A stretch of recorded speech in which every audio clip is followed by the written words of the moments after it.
Again, we would like to take this opportunity just to welcome all of you, our viewers, today in the mighty name of our Lord Jesus Christ.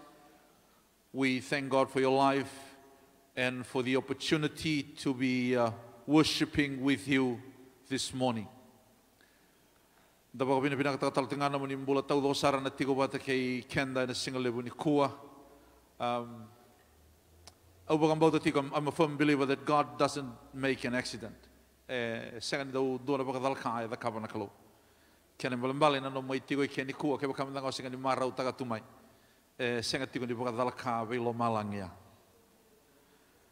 And doon na bosa ay luto tigalo ko nang onalagot kinan na so kalo ni kuwa. The wasn't got desperate. It wasn't exciting though, because a lot of us were not that desperate. Kaya lewo na kana da kaba na klona da bula, senga di bakatau taki in the binakata. E bakatau taki of how desperate we are for what God needs to do in our lives. Some of us, we need healing, but we're not desperate. Some of us, we need God intervention, but we are not that desperate. You know, when you're not desperate, one word will come and become a very good friend of not being desperate. And that is, you become complacent. You will accept being stirred and then back to normal, and then being stirred and back to normal. The sana thing go mo lang dala kumain da may labingan linganda da wakabina binaka turun nga bakla no ni matanda tian da listali. Kaya sobi community keni kuwa. Don besa the kaba na kalaway ko na single ni kuwa don na kaba kay tamera.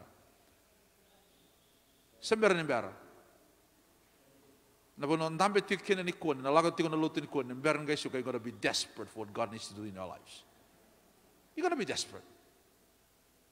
Rada sobi kenda ni sa ngaw nang baka may sa umikin na bil, guys sa senga na ilabo. Na levo na mo desperate rosar mandangan no lasu.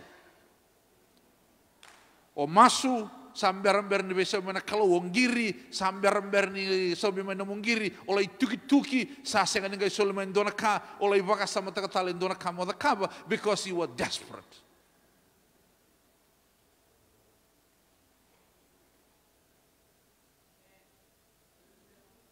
You're going to be desperate na bang ano mo ikinawa na kalo.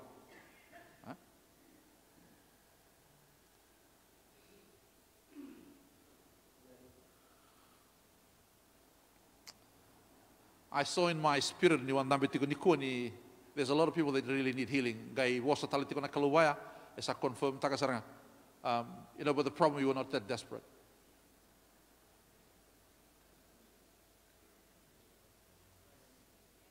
God is a healer. He will surely heal you. When the king is in the house, healing is in the house. Restoration is in the house. But how desperate are you?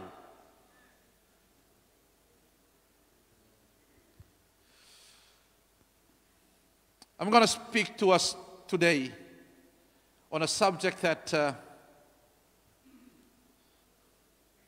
wasn't really sure I was going to speak to you on this subject or not until this morning.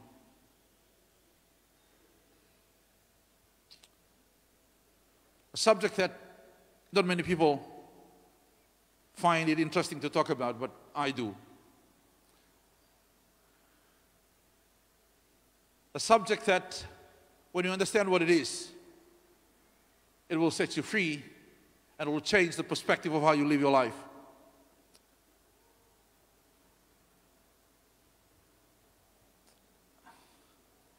The danger of living a comparative life. The danger of trying to be someone else, if I can simplify that. The danger of trying not to be you, but to be you because of someone else you seeing that you want to be that person by being yourself. That's complicated. So the danger of living a comparative life. There is a spirit called the comparative spirit that binds a whole lot of people. Kilani ku andora kana bagan damambula ni ngawna dambulo tikina ko ba senga ni anrabi kutiku. The very second thing we want to do every morning when we wake up is to listen to everything else the world is saying. We go on Facebook or Twitter or Messenger and see if somebody messaged me when I was sleeping. What are they saying about me? If somebody have read my post yesterday, and did they say something good or they said everything bad? Eh? I'm not talking to the one that is looking at me, maybe the one sitting behind you. Okay? So this is the reason why we buy what we buy, we go where we go, we meet people we meet, because we're not really us. We want to be that person, we want to be someone else. We desire that particular product that we see, but we never realize that is completely different from me. So if I can open this by saying this to you. The challenge is to be yourself. Nambole is for you to be you and to serve God by being you. Because God made you uniquely unique and perfectly perfect to serve Him as you.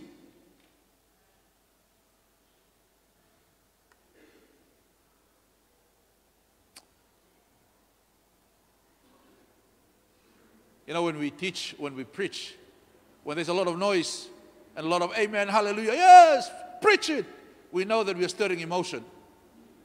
But when you are silent, you're quiet, and the only thing I can hear is the noise of the car running on the road, I know that I'm reaching deeper into your emotion.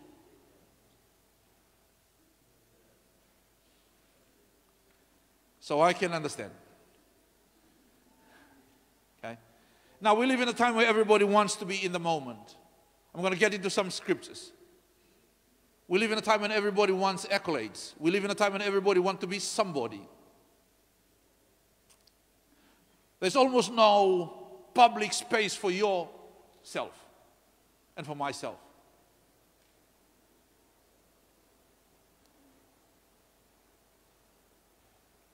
And we're watching almost everyone else. We call friends and friends of our friends.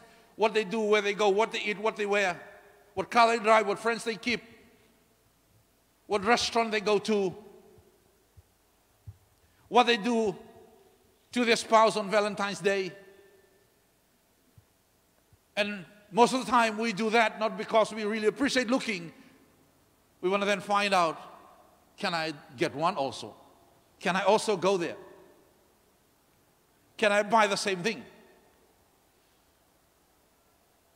Can I go eat the same place? Everybody wants the stage. Everybody wants to come and preach. Everybody wants to come and be in the limelight.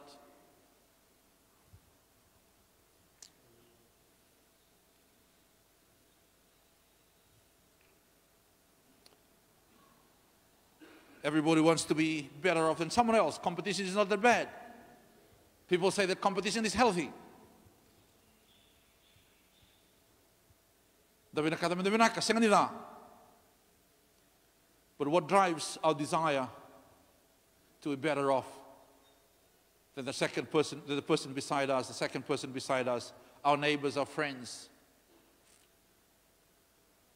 It is driven by the Word of God and the Spirit of God in you, or it is driven by that comparative desire that you're comparing yourself with the person beside you, and you completely forgot that the person beside you can afford. You easily forgot that the person beside you have gone through the process that qualifies that person before that person arrives to where he or she is at the moment. Okay.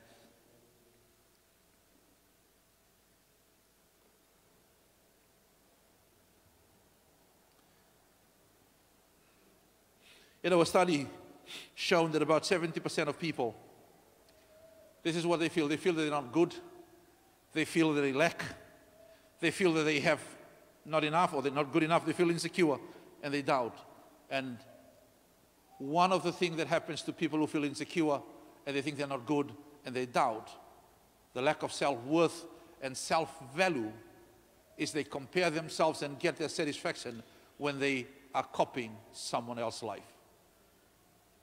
See, this is what the world does. If they want to attract your attention, they put up a picture of someone else. If they want to sell some outfit, they put up a picture of someone else. And what you do, or you know the person that wears it, you don't even think of what you have in your pocket. And because you know the person, and that looks good, I'll feel secure if I have that. If I just buy one lotion that costs $100 each, even though my wages in a week is only $70, I will be complete. You buy that and you're still incomplete, and then you buy another one and you are more incomplete. Comparative spirit will kill. I'm going to get into that. I'm just introducing the subject.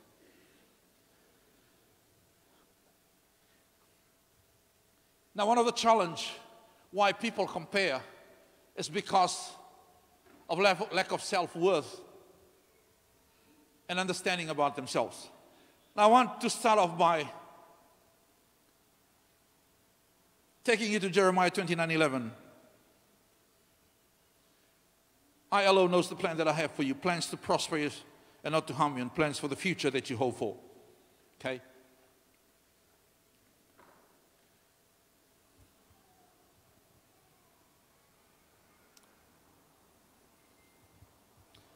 Now, if you understood that, you will realize that your existence was for a purpose that was ordained by the King.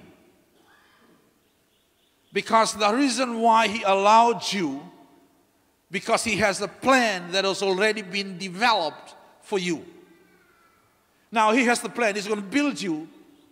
All you're going to need to do is understand the process of building is going to get you through.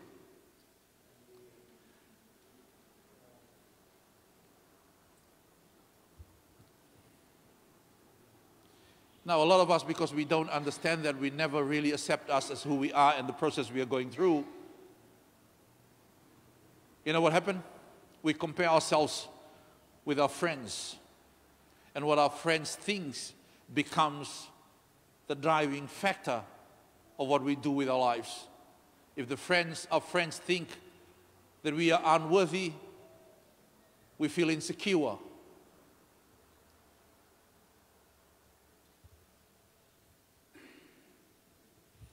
And we allow what our friends and our colleagues say about us to become the label that we wear. I want you to understand one thing.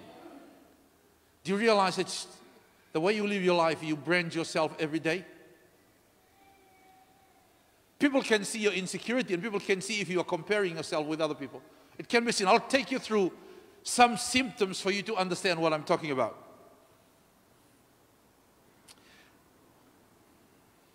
Now, I want you to understand this. If you understand Jeremiah 29:11, you're going to know one thing, okay? And I want you to declare this every day. That your life, okay, is defined and determined by the Word of God. Not by anything else. Not by the world, not by the standard of the world, not by what your neighbors say, not what your friends said, not what the circumstances is saying, but by God and His Word. If He said that I'm worthy, then I am worthy. I may not be worthy yet, I may not feel like I'm worthy, but I know I am worthy. I don't need to feel worthy, I am worthy. If He said that I'm the head, not the tail, I don't need to differentiate and see if my tail is wagging. I need to know, no matter what people say, I am the head, not the tail. I may not have money now, but I know that I'm worthy. I know that because Christ in me, the hope of glory, I know and I know and I know and I know that He owns heaven and the earth. Psalms 24, then I am His son. I will inherit and I'm inherit what belongs to my Father. So I am blessed, and what God has blessed, no man, even the devil, can curse. Now that is my label. And if I have only $100 in my pocket now, I will accept that. I will serve God. I will honor God with that, because God is taking me from one level to another. I thank God that you have $1,000. I thank God for that. But you know what? I will never allow my financial situation to define me.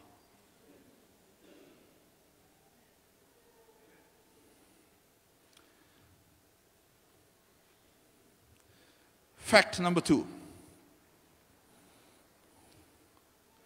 Fact number 1 is my life or your life is defined by God and His Word. Fact number 2. God made you uniquely unique. You are not a carbon copy of someone else. You are not a photocopy of anyone else. You are not a duplicate. See, if you have an official document and you want to get a copy, it's going to be signed by someone else so that it can be accepted. If you bring a photocopy, it won't be accepted.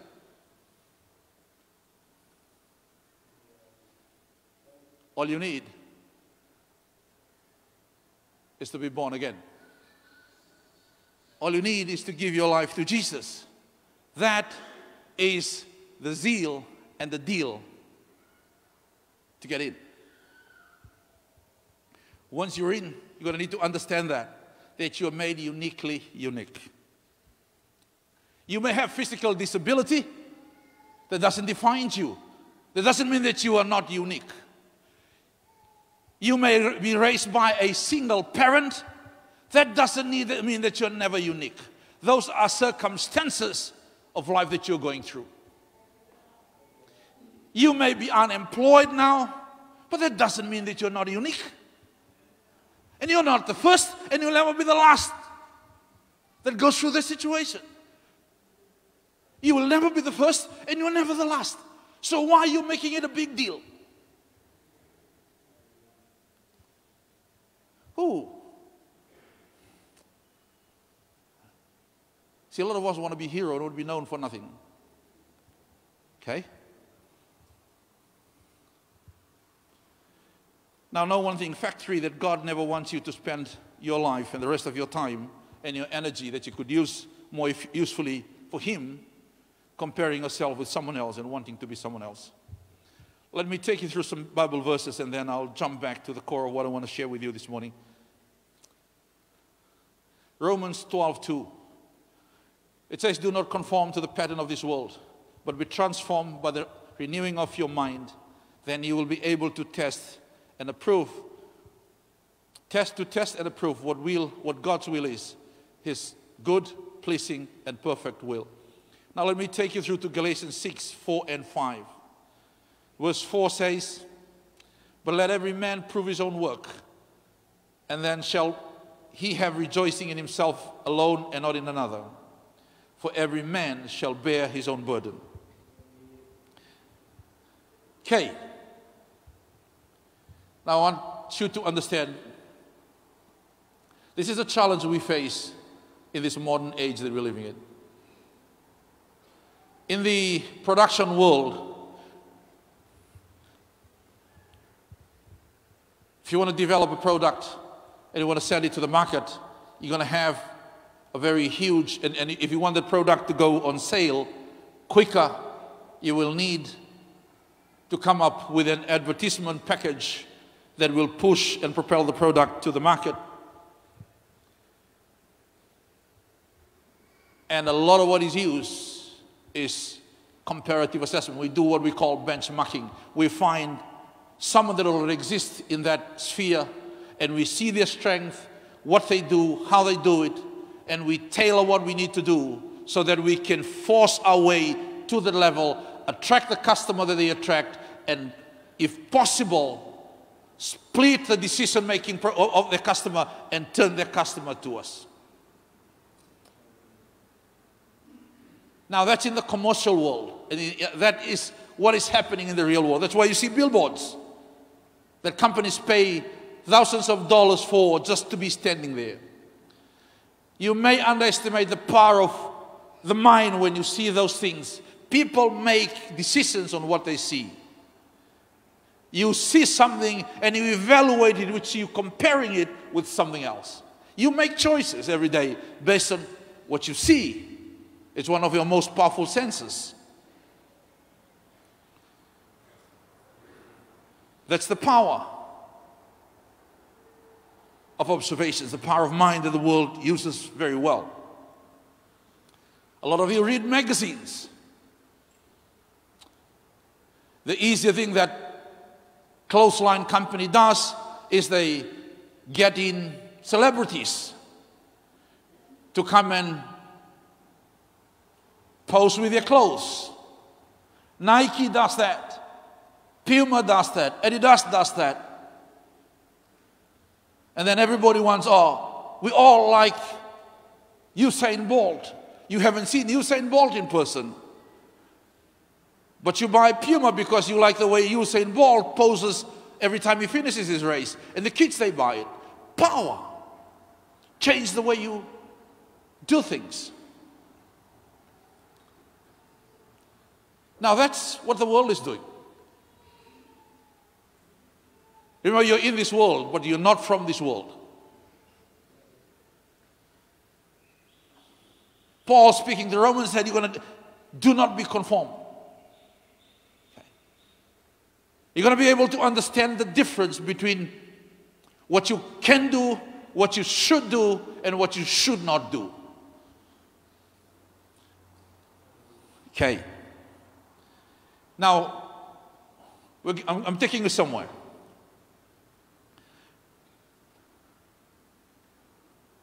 Sabi mulo ba taki kono wasini kaloni kono lesoni ko ba tarami mulo diko. You're going to be free.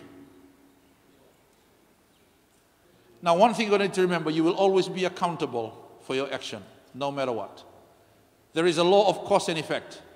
Whether you make your decision because you compare or you make your decision because you're not. Every decision you make, you should be accountable for it.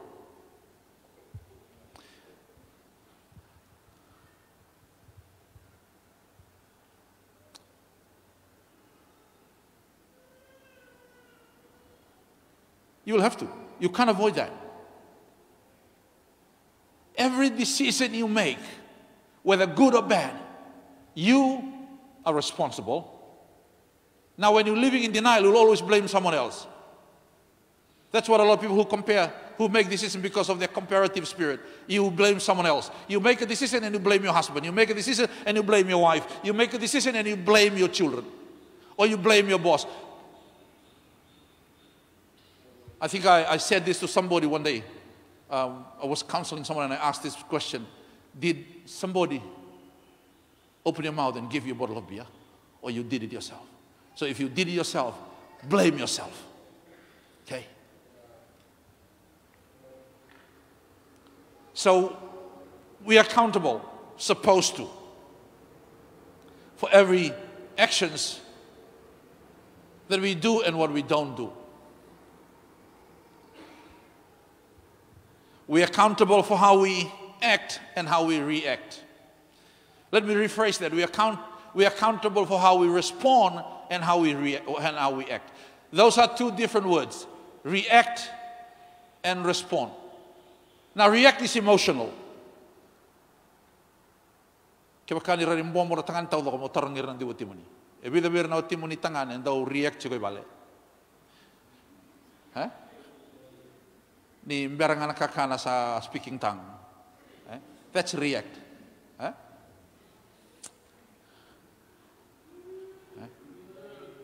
Ni mberangan may nangon sa tabi ko na kau maten katuba.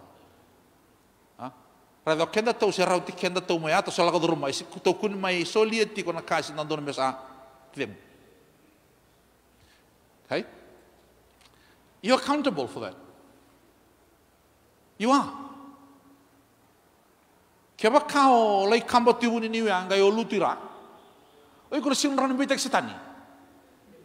O na sinran bitek rito no bisa. Oy ko nga kamba laki. Oy ko talaga nga babu na mulutu. That's how simple accountability is. Kembal no sa kilan sa tokong ngawi kimun raw $5 bulan. Sao bangata ka na no mong gabawak. You know what? You know one of the biggest problem with us Christian, can I say this to you? I know you're not religious, you're Christian but you're not religious. Can I say this to you? We have so much faith, we become so lazy. We think everything is just good to pray about, and we never use our brain. Some of us needs to go, take off your brain, put it in the wardrobe or in the fridge, because your brain freezes every day. You don't think. Huh? And you think you pray about every single thing. What's the point of God giving you the best gift ever is your brain? Ni sarai nga ni saseng nga iberaw tinaka. Kuwa tala nga ibaka murisista si baka murian. Di sa baka long mumuanaw. Oy ko saraw ti ko tumatang ka sa turawa. Mbala tamba umbula kina sende. Me kuwa tala nga ibaka lusul-lusul naka. See, that's your action. Mengay lakamota nga may taro. Ina tapos sa ngai vambala buta katal to gresa ni taro. Mbala tayo ko biyambay ta katala na loto ni may baka buna nakakita. Oy ko ngali mo liya may nambinbo. Eh? Siapa? We're going somewhere.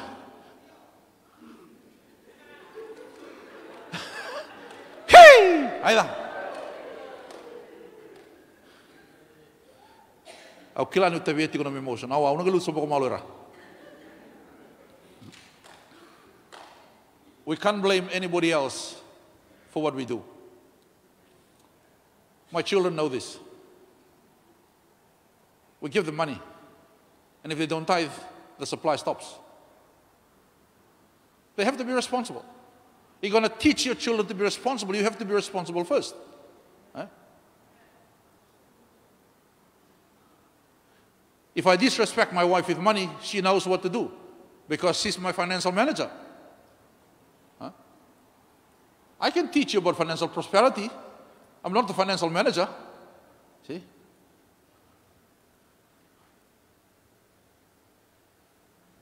What? See? If I go to the shop, I have to have a reason why I buy things I need to buy. I don't just buy because I can buy. I buy because there is a reason why I have to buy it. If I don't, I have to find a good explanation.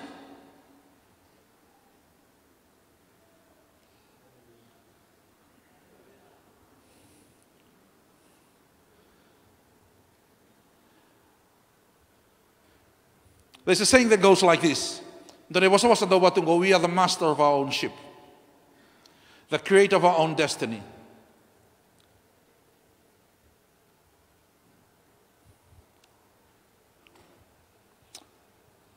Powerful words.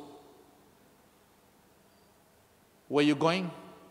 Wano lako tiukin na kalako do romatiko na singan ranom bay takatalakin endua. O iko saranga o kautiko tiko kir.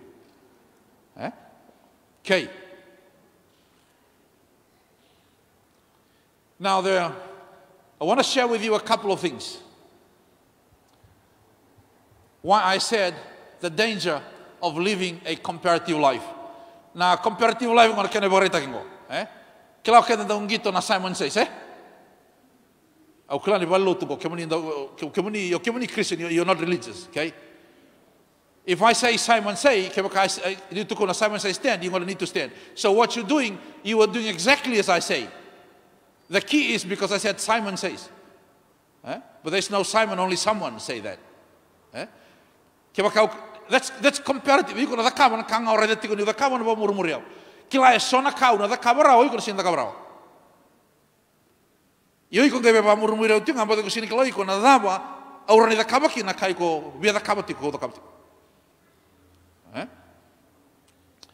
So, already sugar. Au berea ki merendo piktak sa piktek ko nga. Ola kang bekana nabal already ndona yana nabal. Oi ko senga nikla na proses ala ka duru mora bo beti ni merong gai bolia ki na karo bolia. Oi ko mo nga sando mona. Nga ole sube vale.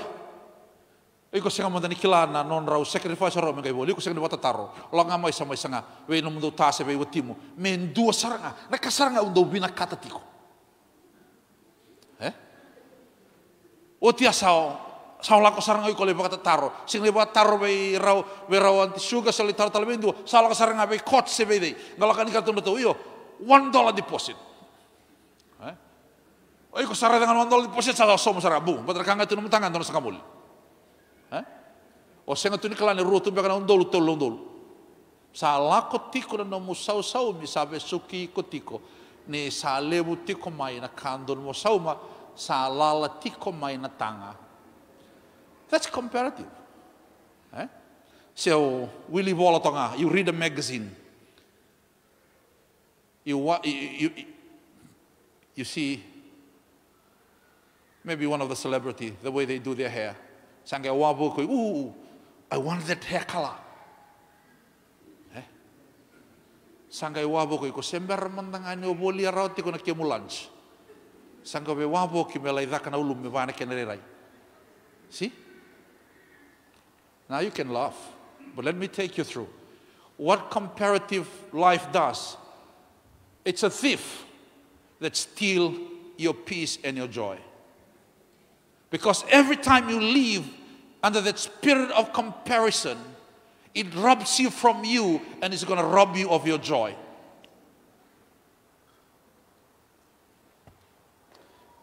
Comparing yourself with others only makes it difficult for you to live your purpose. Because you were trying to live outside you.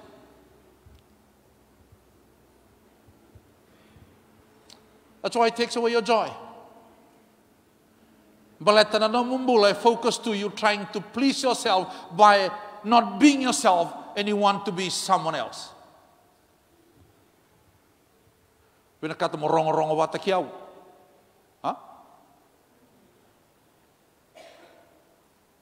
Dua mai tukuni alo langa ngai oreda lebu no labu ko sabina katana waya ngo oreda yukuni mai kanga ko sareda kon sasuli o yuko sini klana lebu no buru ni labu kene lebu o yuko sanga be ka murmuri ko talanga dua ngai mai langa ser tubang ko na kene rong na style langa ser ko mai ka murmuri atala tunga it drops o yuko marau takatuna entertain tangan tamata, but you don't have the joy in you because you were not you.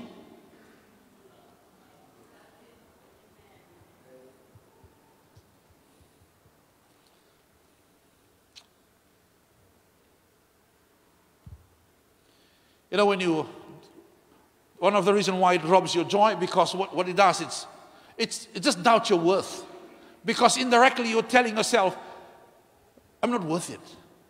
If I'm not like Epeli, if I'm not like Peter, if I'm not like Jesus, then I'm not worth it.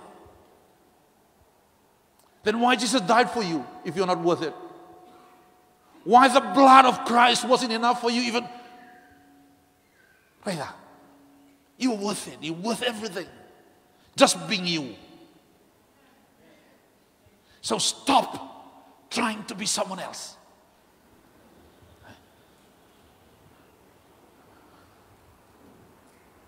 Orang yang mereka post nepel ini, bukan orang buka. Oi ko senga ni kila den dua era na primus bulan taka o senga be ni kila den dua o ko save ta kila mo no ni bitan no bola ngren ge sau makina oi ko sanga batala ngko na mata ngamengo na pula ngamengo au na lakot ngana ngabuka ni woti no buka ngabuka o bondo talam basin ngadaru ngai mai marau tu e pele oi ko ngai mai senga tu ni dua no mo joy, because it wasn't purpose for you. You were doing it because you were comparing yourself with someone else. How many times you wear a dress, you eat the food, you go to a place, you come to church being someone else?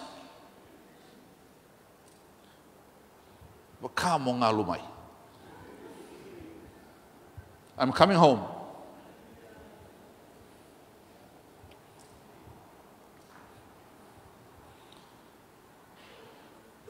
Psalms 139:14.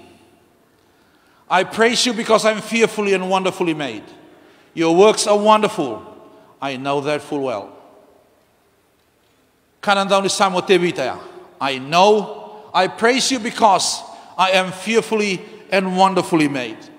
I am uniquely unique. This is why I said in the first place, my life is defined by God and His Word. I may have lack now, but I am wonderfully and fearfully made. I am destined for greatness. Faith is the substance of things hoped for and the evidence of things unseen. See, I don't need to fly Fiji Airways to be great and to have the joy. I need to be right with God because God is the source of my joy. God is the source of my joy. I don't need the millions of dollars to be happy. God in me is the hope of glory. I don't need to be in the palace, in Buckingham Palace, to be somebody because Christ in me make me a somebody.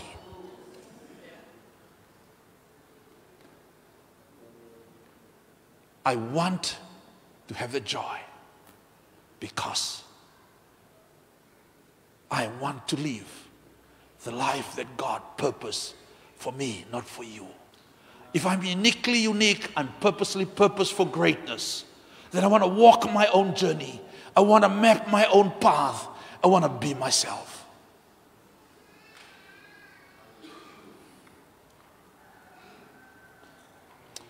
Two, comparison will stall your progress.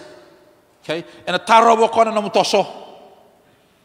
Ang kaya baka sudo mo ko, it'll breed complacency. We're coming home. Invite me home for lunch. Kudar, orang kanyang katungan ng balik. Kung nga wala compare sa ngaraon sa lakan pangoy dong ay okay na daw dia ay bola tangan nito sa kabe akin to meta kabango. Okay, comparison will stall your progress and breed complacency. Now, one thing I need to remember before I go to Ecclesiastes, if you spend your days comparing yourself to others, people's achievement, you'll never go anywhere achieving yours. Kaya ka sa focus to nga na bereya kitu. Sa nga tu mo, kinabosa mo sa taki mo, busy body mo, lenga takatu na dabara takabay so, na dabara wate so. When will you spend your time and your energy focusing on what God called you to do? Kaya so we can that's become our business, our full-time job.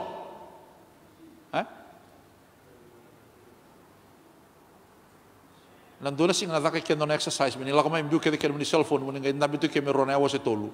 How long can you sit without your cell phone? Because in every minute or so, we want to get back to our cell phone to see how many people send us messages, how many people like what we say. Can I see what my friends are doing now? See? But we never bothered about what should I do so that I can purpose God's purpose in me, so I can progress to what I do. It's all a progress. Rabuleson na lubenda, Parents ko sarili ko. Rabuleson. Talabo ni Bichunga Sandra. 15 minutes na buleson, 20 minutes na Twitter, kaya kilala na review ko na review na Facebook, pero bang tatalon ka?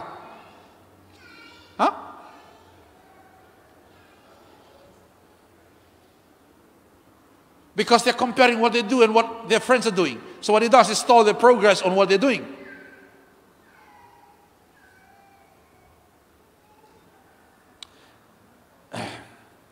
Now, please, can I say this to you? It sounds a bit. This is a heavy statement.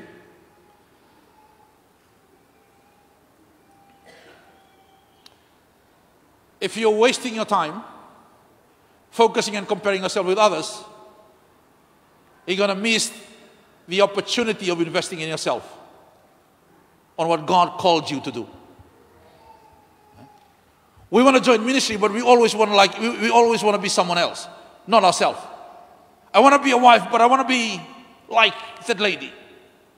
I want to know how to cook, but I want to cook exactly like what that person. See, want to doing something better than what you're doing is not bad, but you're going to do it by being yourself.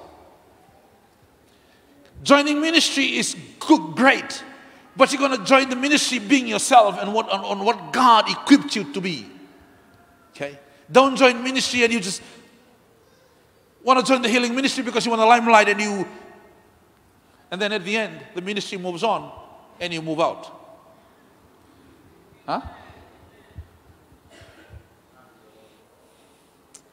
Let me tell you a story. and I hope this person is not listening today, because this is a true story. What happened when comparing yourself and wanting to be someone else will stall your dream and breed complacency, meaning you become satisfied of where you are and will never do the right thing to pursue yourself. In the early days of every home used to have a choir, and they tour places. There were a lot of people, about 30 plus people, and they do songs and they do skits, do items and things like that. There were people from the civil service that they have to resign and join the choir because they were traveling everywhere, doctors and other people. Okay? One of the choir members was a medical doctor, and is very close to me, related to me. Okay? Very, very close. See? I see Sugar smiling. I think she knows. See? This is the danger when you have relatives in the house like this. Okay? And I have to be very careful what I'm going to say. Okay? And then, before he joined the ministry, the choir, people got healed in his clinic. Healed. Okay? But he loves the limelight. See, healing, God manifests healing through him in his clinic at the hospital. Nobody sees it. But with the choir, he was a key performer in action, because he does that really, really well, but it wasn't his calling. Fast forward the story. One time, I met him. The choir moves on and everybody else moves on. He moved out. Okay? Now try and figure out what move out means. Okay? Sat down with him and I asked him this question. What happened? Did you realize that you impact a lot of life, including me? Okay? We look at you and we encourage on what you do. And he said, in the choir, I realized too late that it wasn't supposed to be where I am. I made that mistake and I paid the price. Thank God that, lately I see him again at World Harvest Center coming back to church. Trying to live someone else's life is the wrong thing to do. It will stall your progress and it will put you out of favor. Now, Ecclesiastes 11:4, this is what it says. He that observed the wind shall not sow. He that regarded the clouds shall not reap. Now, remember this. When you want to be someone else, you're delaying everything. You procrastinate your progress. Okay? See, the clouds will never wait for you. The wind will never wait for you. You're supposed to do what you're supposed to do now, not later. Nio bao tia tuna no mungau na menda vararai tu na gai va murmurira tu na kena vo da lata kira na kain dono mo da kaba mbuna andi tukai membaletiko. Rongo de sarvinaka. You are not getting any younger. If you need to lose weight, do something to lose weight. Huh? If you're going to need to change your diet, change it. Don't wait till the doctors come in with a chainsaw and amputate you. Lucky I'm not your doctor. If I tell you change your diet and you don't want to, and I said, okay, get the chainsaw and see if you're scared. See? See, Ecclesiastes said that he that observes the wind shall not sow. When we procrastinate and we are so complacent, we watch over things because we only look for what we want to become. But we never know the price of becoming that thing. We want to grow financially. We want financial breakthrough. We want our family to become more loving. Just because we went to another family and we see they were laughing, that doesn't necessarily mean loving. You think they will argue in front of you for you to understand that they also argue? No. You think they will bring the dirty table mat when you were there? No. See? See, a lot of us are comparing ourselves with people. We never know that they may go through some dark moments worse than our own dark moments. They may go through some situation of financial shortage worse than our own.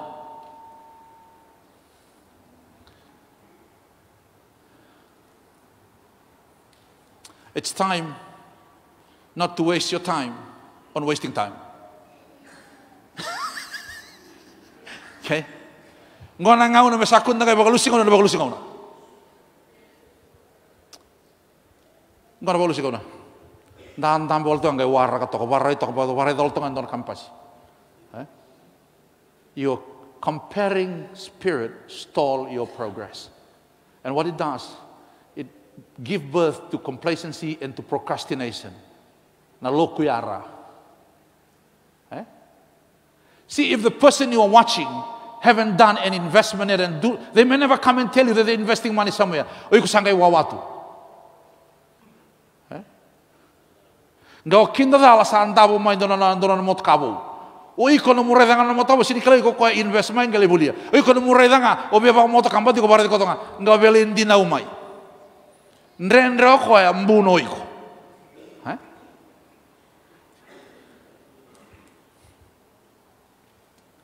I remember I talked to you about management and stewardship last year. A lot of us procrastinate. You still don't want to do anything because you're waiting for someone else. Doesn't mean that everybody else besides you need the same thing. So you better do something for yourself.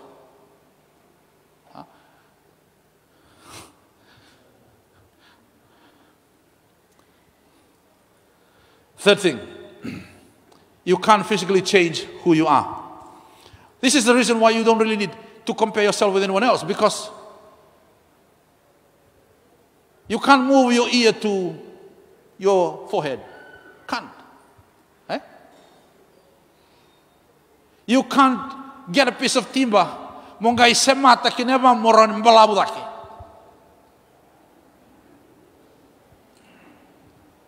Siapa? Kumdoi nandi rawa. See, the industry knows how powerful comparative environment is in the business world, and this is what they do. Cosmetic industry thrives in this. I'm not putting you people down, no. But this is the governing principle in the business. They take advantage of the need that people has. They want to be like someone else. They want to change the way they look. So we provide you. They provide you with the means. Have you ever heard this statement that cosmetics or lipstick don't last? It'll only wait for your first kiss. Okay?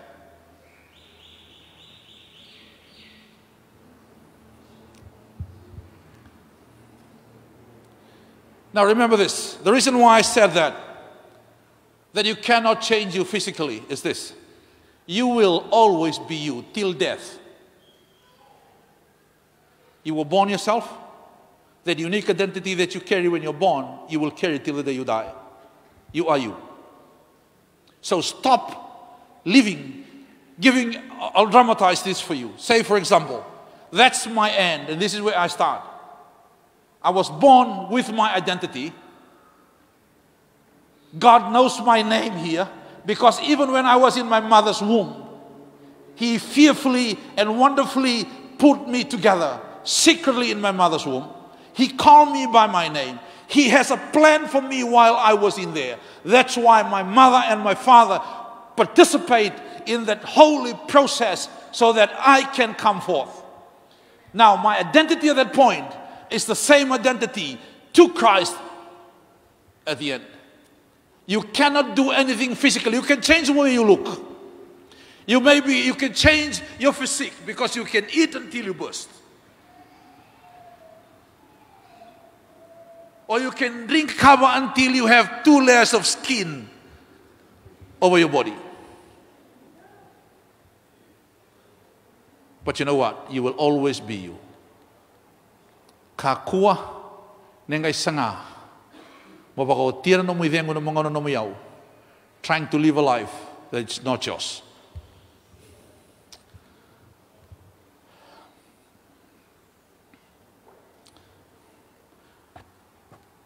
An author by the name of Jen Sincero said this: there will never be anyone exactly like you.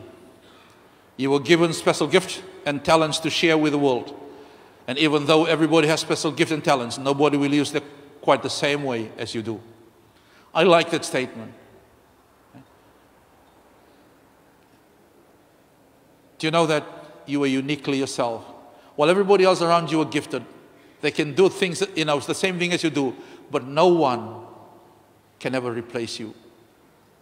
No one can ever do that the way you do it.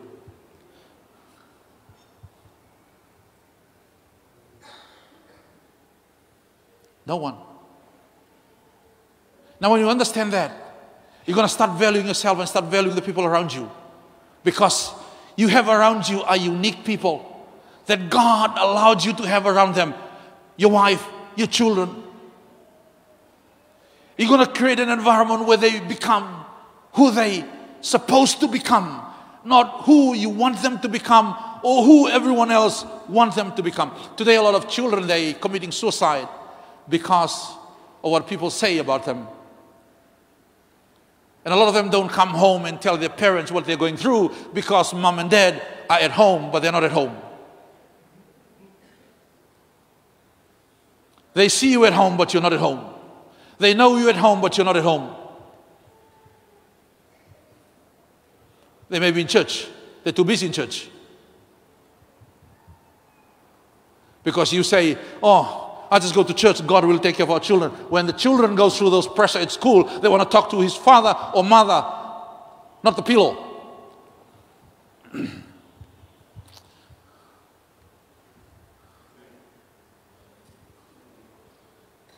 You know, the children do a lot of comparative.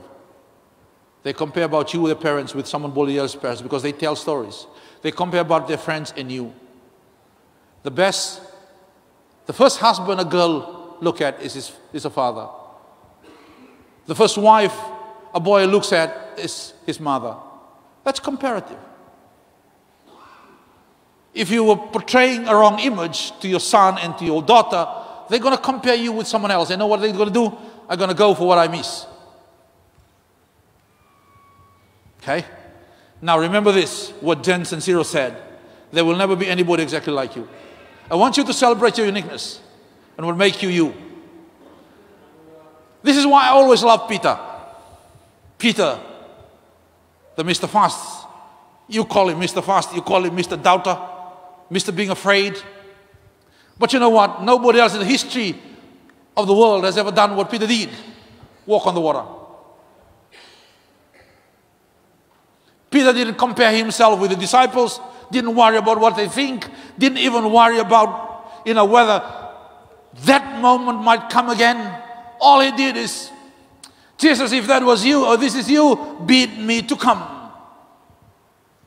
You know what Peter was concerned about? Me. Forget about all these people. I'm going to walk. I'm going to go there.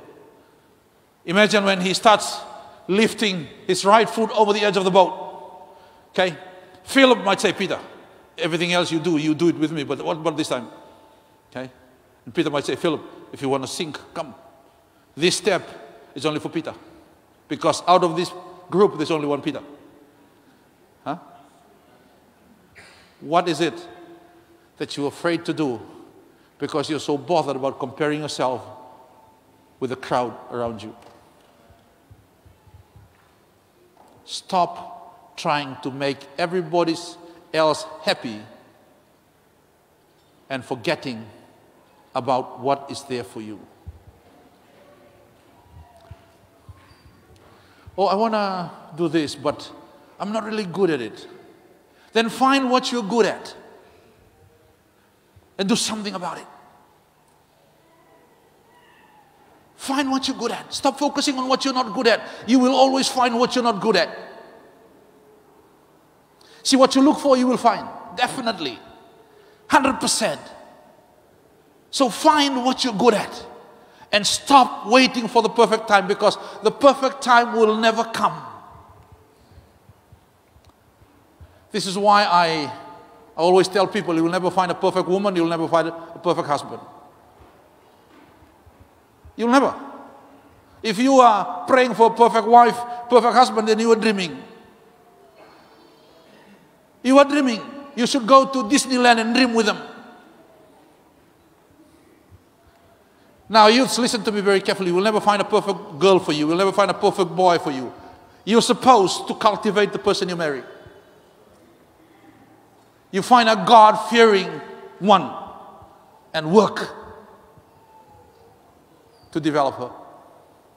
If finding a perfect one was the real truth behind that, then my wife wouldn't have married me, because I was imperfect. See?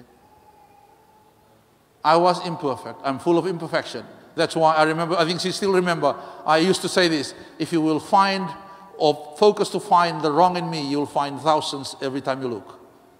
Because I have spots everywhere. See? Spots that are forgiven, but you can still find them because they're part of my past. Now, a lot of us, that's what our problem is. We focus our attention comparing ourselves with what's supposed to be forgiven and forgotten. Okay? That takes me to the fourth point, that no one is perfect. Okay? See, some of us are too harsh on ourselves. Some of us parents, we're too harsh on our children because we desire, because, we see someone else and we like what we see and we want what we see, and we never know what they go through every single day, but we want the product, not the process, and instead we become perfectionists.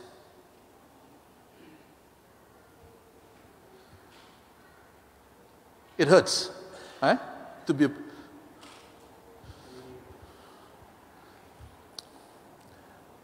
Now I want to challenge you. I want to encourage you that no matter what weaknesses people see in your life, you're going to need to understand this: that no one is perfect. Every single person on earth experiences problems and challenges throughout their lives, ups and downs, valleys and rivers they need to cross. You are not an exception. Everyone goes through the same. So why? You might see someone up on the mountain and you never forgot that they went through the same jungle as you are facing right now, and you think, no, I need to go up to the mountain, not through this jungle. Okay.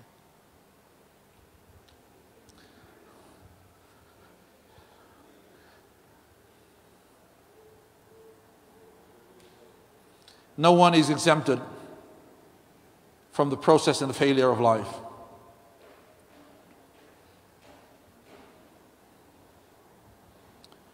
Now I want you to understand one thing that I thought it's important to tell you so that you can appreciate where you are. And if you wait until you're perfect before you do something for yourself and before you move for God, it could be a waste of time waiting. Now, so the next time you compare yourself with your friend or your neighbor, remember that you probably do not know very well the detail about what you sing. You don't see the stitches of the clothes that you like. You don't see the patterns that was cut. You only love the jeans, you only love the t-shirts, but you never know what was sacrificed to get that clothes on the line for sale. You want a life that you see in some of your friends, but you never know the patterns that were cut that delivers them as a product to where you are seeing them. The person that you're looking at, not the one in front of you, maybe the one behind you, has imperfection as well. Maybe worse than what you're going through. I want to talk to you married people. Sometimes you have a fight at home, you don't want to come to church because the devil and you together, you think that it is demonic and wrong for you to disagree. One Sunday you never come, second Sunday you never come, 1 week you miss, and the third month you were gone.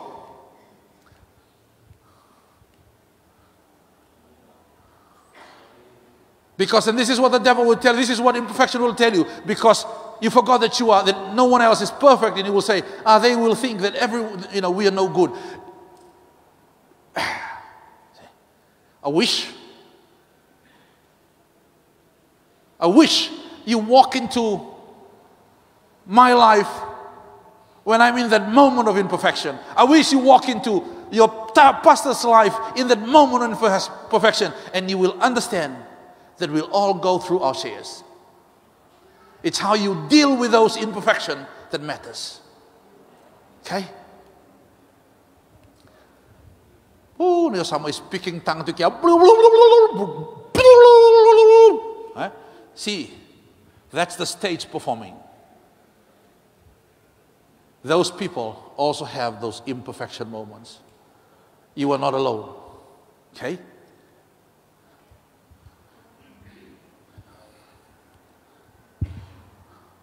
Number 5, they will all understand one thing. While we have our own differences, there will be someone who does something better than you. And I think when do and don't know that kabaki no kosana kabi na kadak mebik. Huh? Ego na sinran na katungan katawdo.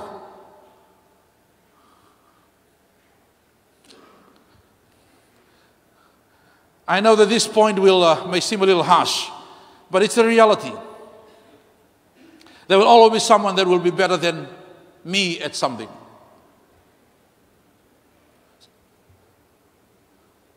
Someone maybe can cook better than me, maybe clean the house better than me, maybe manage the money better than me, maybe talk better than me, because we're different. Imagine if your hand is the only part of your body that can do everything for you. You're disabled. Okay? And then you said, run. You won't be able to run that way. But when you understand your struggles, where you're struggling, you'll appreciate that something might take time for you to do it. You might have to maneuver your way through pain at times. The first person that needs to understand you is you. When you're trying to be someone else, you will ignore those imperfections, you will ignore the struggle, and you'll pretend that everything is okay. The worst thing a Christian does is live a fake life. You want to hear that again? The worst thing Christians do is living a fake life. You're going to stand up and be yourself. Don't fake that you're not a Christian. Live a life as a Christian, but be yourself as a Christian. Okay?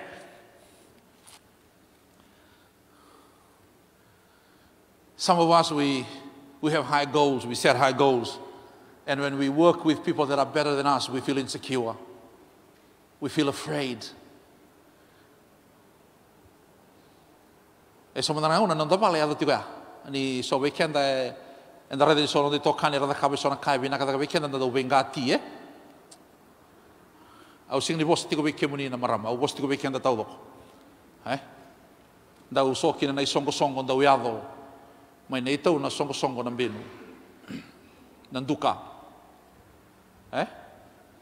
Da ulebu kina na songo ni da uso e rambasi kada mai mera da kaba sona kai bina kada weekenda o kenda da tumaka o da uwosa kangor singila ko ngamai ngo ronga dia sarbenaka. In the kingdom, it doesn't matter how long you've existed inside. Obedience is the key and availability is the word. Okay. Kangor singai sudu ngana noa. Se sudu na noa koe o iko sudu na kon nei noa. Okay. Kebalan dono mo sama te makawa. Okay. The key is to understand there are things that that particular person can do better than you. Some of us, this is where our struggle is in an organization like this. So nangono be kenda nangasi ngona kanda sinda vingo marawa ni randuri da kaso era senga ningase e tiko be na kadir ni baka ngata kira na klo and the senga ninga da vingo marawa baleta ni rabi nakada be kenda e na kadi tiko be.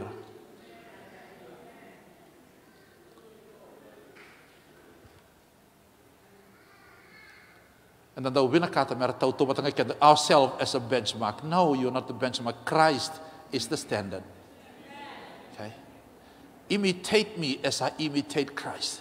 Which means you're only looking at, you're only looking at the 12, but the 12 followed the pattern, and the original pattern was Jesus. Okay? Number 6. Comparing yourself to others limits your potential. Nangono do me baka murmur kena bo baka sarang songo ti kuno do benua mo nakay sangkena ni tumbo. Because you no longer grow, all you're doing is watching other people grow. Okay? Mark 9:23, Jesus said to him, as far as possibility goes, everything is possible for the person who believes. See, if you believe, it's possible to happen. I have a t-shirt which I've kept for a number of years. Impossible is nothing. And I love the t-shirt. Another t-shirt I have, destroy fear. See? Impossible is nothing. To you, if you believe, okay, everything is possible for those who believe. Now, when you compare yourself and you just focus on comparing, you forgot that you have to grow. And what happened? You limit your potential. You stop where you're not supposed to stop. You finish where you're not supposed to finish in life. Because they come to a point, they are focusing on comparing themselves, their achievement with someone else. They forgot that God was the beginner and is the beginner and the finisher of the walk. Not Talatala, not me, not the church. God. Okay. Remember this. The scripture says that I just read to you on Mark 23.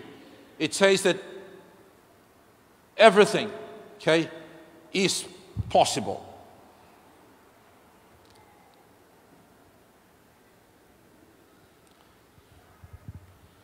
For the person who believes.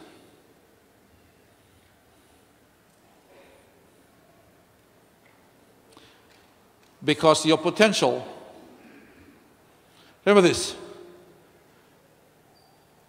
your potential is limited by your action, but your action is affected by your thinking capacity. When you compare yourself with others, your brain goes to work, and to a point it's roaming at the wrong field, picking up the wrong signal. It will transmit the wrong message, and instead of doing something to grow your potential, it will do something to damage yourself. Number 7. One of the key things that you're going to need to do as a Christian is to recognize where your gift and ability originate from. Because comparative living will rob you of utilizing your gift. Because the gift is what you were born with and has the creative power to unleash your potential to where you have to be. Romans 12:6 says, let's just go ahead and be what we were made to be, without enviously or pridefully comparing ourselves with each other or trying to be someone else, something we aren't. And James 1:17, every good and perfect gift comes from our Father in heaven. Okay? Now remember this. Every good and perfect gift for you, for me, is prepared by my Father in heaven. So why I need to compare myself with someone else? Because the same God that gave him what he gave, he also has something good and perfect for me, not for him. See, the problem is we want what is given to that particular person to be given to you as well. You know, you're unique. Your situation is different. And God has something good for you as well. Now, point number 8, you're going to need to be aware of this. As I said, I think I said a statement on this point earlier on. You are responsible for your action and not those of anybody else. One of the things you're going to need to understand is this.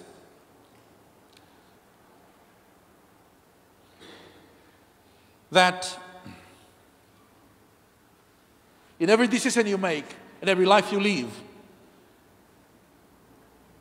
there are two words that most of us Christians, we don't like. One is responsible, and the second thing is accountable. We are responsible for what we do, and we're responsible to God. We are accountable to God for what we do. So you are accountable for your actions. Now Amos 6:3 in the New Living Translation, this is what it says. You push away every thought of coming disaster, but your actions only bring the day of judgment closer. Meaning, you have an opportunity to say no. You have an opportunity to push back things that not supposed to come closer to you. But remember this, you're accountable to every action. That judgment day, the day when you reap what you sow, it will come. That's principle. You will always reap. You will never avoid that, what you sow. God loves you, yes, very well. That doesn't mean He will not reap what you sow. Do you realize that?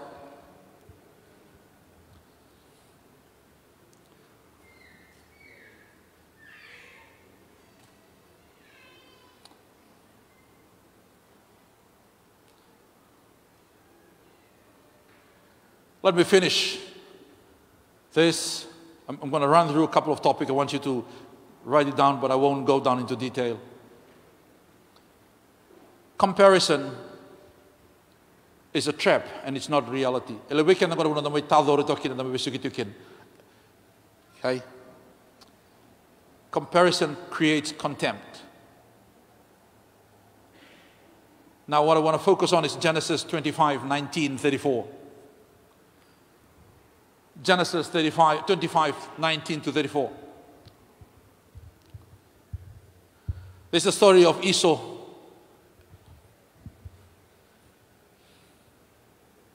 And his brother. Now Esau wants Jacob's stew. Okay? That he was willing to give up his birthright for it. But Jacob wanted his father's blessings. You know, now we say the God of Abraham, the God of Isaac, the God of Jacob. Jacob is the second son. Esau was supposed to be the name that was mentioned. But history has proven that everybody forgot Esau, and his name completely fell out of favor in that line. We say now the God of Abraham, the God of Isaac, the God of Jacob. No longer Esau. At that moment, Esau desires something that he doesn't have, something that he cannot prepare best. He could still cook. He could still do something. But you know what? He desired what he didn't have and wasn't, and he gave the only thing that matters. And what he didn't realize, that what he has is more significant in value and in worth than the stew that he was after. He has the birthright. He has the inheritance. But you know what? He didn't. Okay? So, the Bible says that Esau despised his birthright. He hated, he disrespected, went for the stew or whatever Jacob has because he wanted something else. Now, what Jacob didn't realize that they both wanted something.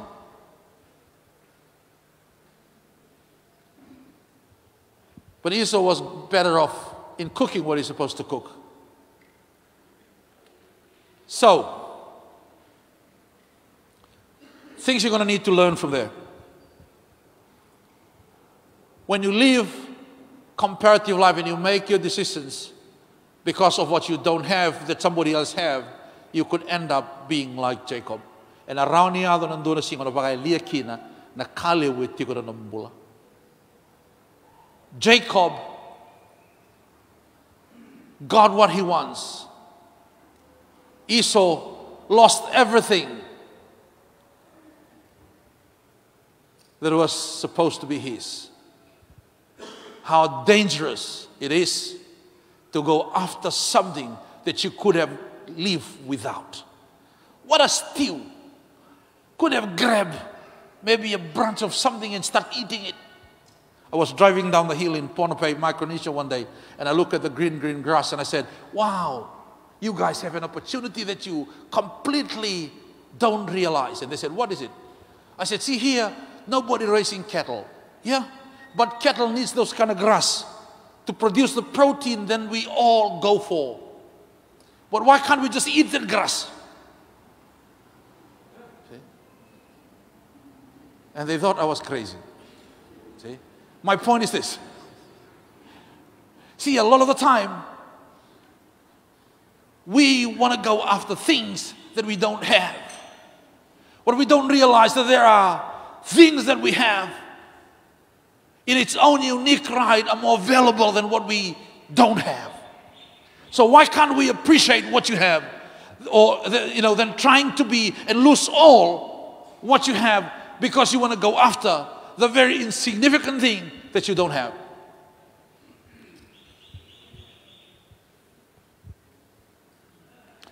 Genesis 4:2-8. Genesis verse 4:2 to verse 8.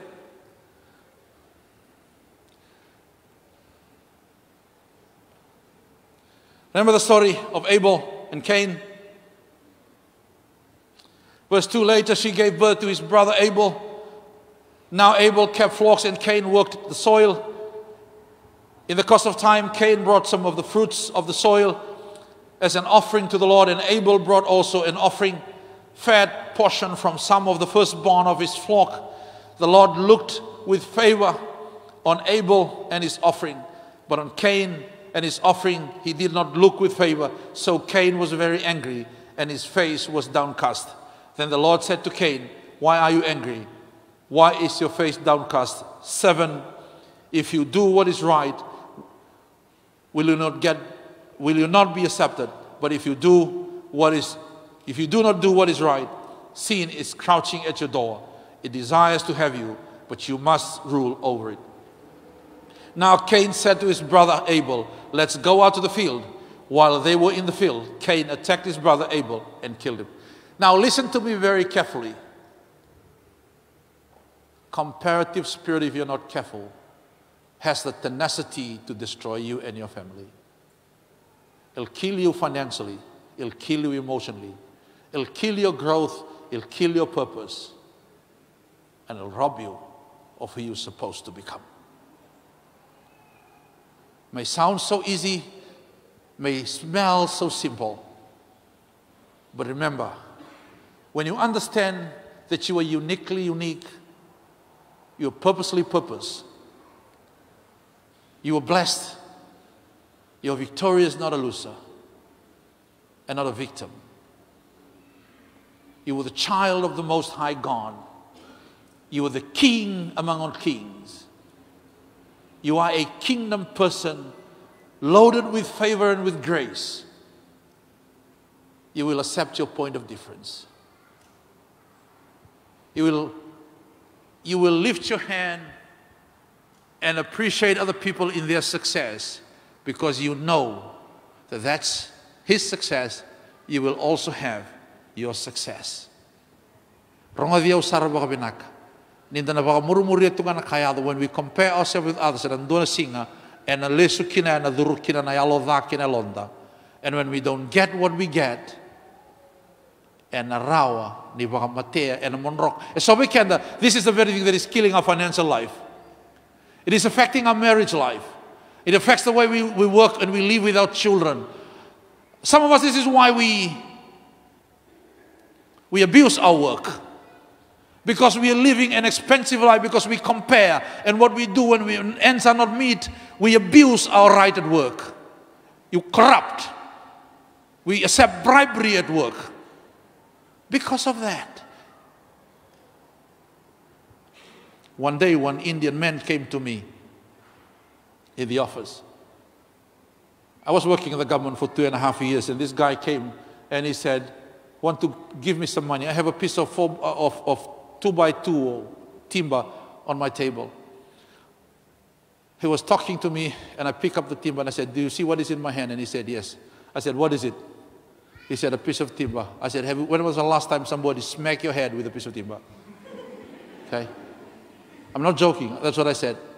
I said, I have a family, and if you're willing to look after me till the day I die, sign a paper, then I'll accept what you're giving. If not, before I hit your head with this piece of timber, get out.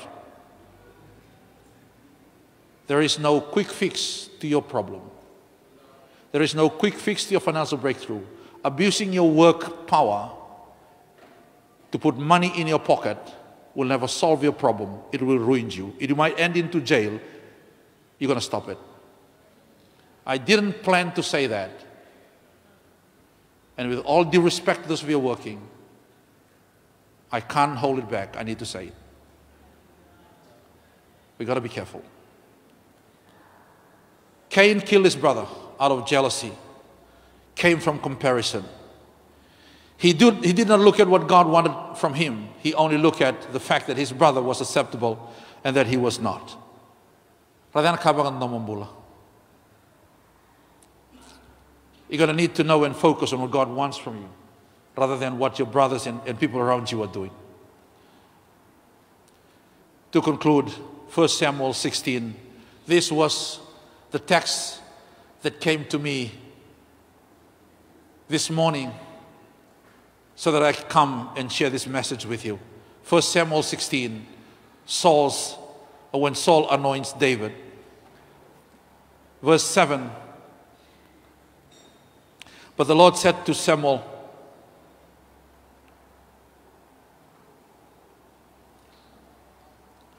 do not consider the appearance or height, for I have rejected him. The Lord does not look at the things people look at. People look at the outward appearance, but the Lord look at the heart. I like and I love what the Lord said to Saul. Do not look at the appearance or the height. The measurement stick of the world system. This what drives what you buy every day. You buy based on what you see.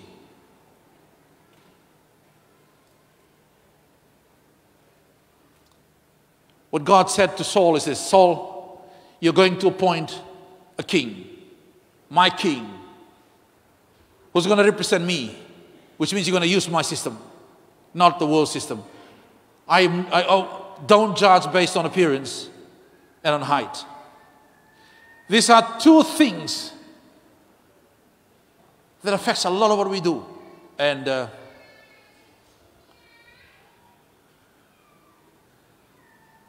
you realize the clothing industry does this very well. They do things by, targeting those two things. If they want to make you taller, they make high heels longer, or shoes that have soles that are higher and so that you can go. Okay. Or if you want to change the way you look, they design the clothes. They design cosmetics that makes you look like what you want to look like. See? So, I want to challenge you. What measuring stick are you using for yourself in what God called you to do? What makes you make the decision on what to do, when to do, how to do, where to go, what to go and do where you're going? The people you associate yourself with, what measuring stick that drives you to do what you do? Okay?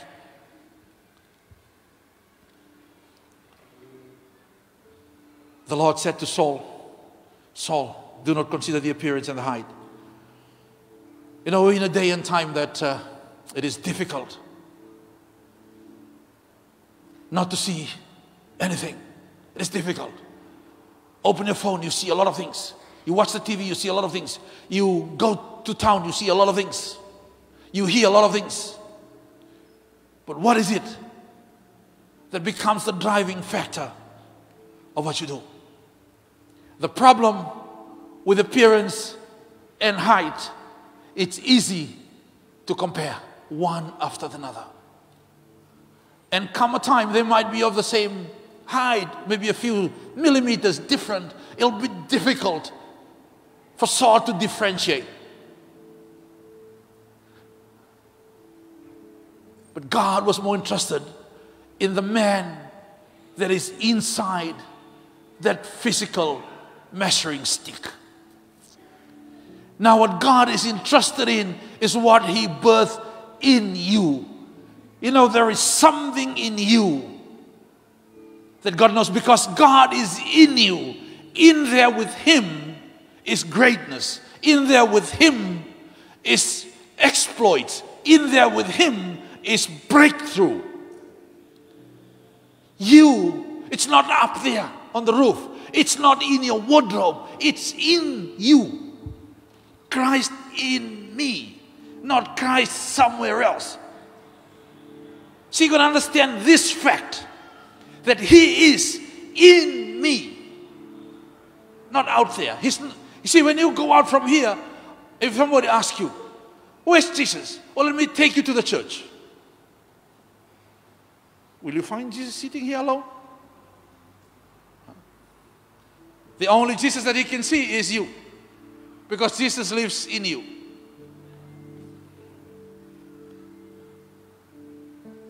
And in John 7, remember John 6, John 5, John 6, Jesus was teaching. John 7, the disciples, when they see what Jesus did, they thought, this is a good time, Master, to go to Judea. Now, this is what they said. After these things, Jesus walked in Galilee, for He would not walk in Judea, because the Jews sought to kill Him. Verse 3, His brethren therefore said unto Him, Depart hence and go into Judea, that Thy disciples may also see the work that Thou doest. Verse 4, For there is no man that doeth anything in secret, and He Himself seeketh to be known openly. If Thou do these things, show Thyself to the world. What is the motivation of what you're doing? It's important. When you compare, you'll always live to please someone else, and you'll always be dissatisfied with where you are, because you were using the wrong measuring stick. The disciples said, it's time to go to Judea, because we want to see, the others want to see miracles that you perform. And Jesus said, no. My time is not yet come. I will go when it's the right time to go. Now remember this, and remember this well. When God knows the plan He has for you, the plan has a timeline with it.